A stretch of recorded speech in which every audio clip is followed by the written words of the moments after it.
ముందు శ్లోకంలో కృష్ణుడు లే యుద్ధం చెయ్యి అని చెప్పాడు.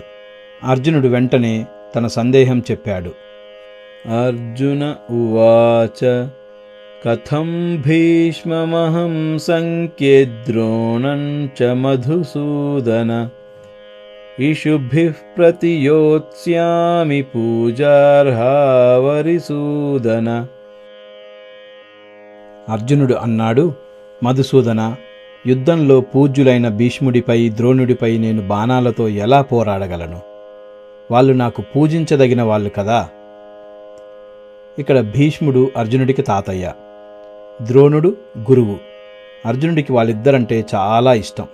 అలాగే వాళ్ళకు కూడా అర్జునుడు అంటే చాలా ఇష్టం. అలాంటి వీళ్లపై బాణం వేయడం అంటే మనసు ఒప్పుకోవడం లేదు అంటున్నాడు.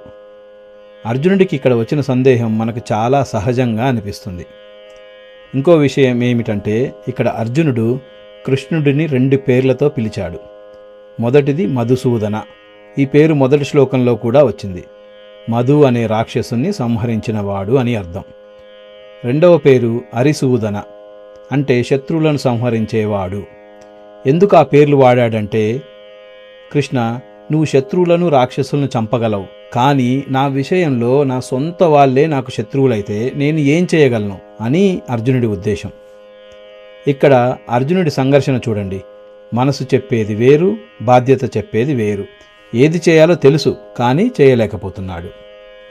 తర్వాతి శ్లోకంలో అర్జునుడి సంఘర్షణ ఇంకా తీవ్రమవుతుంది. గురువుల రక్తంతో వచ్చిన రాజ్యం కంటే భిక్ష మేలు అంటున్నాడు.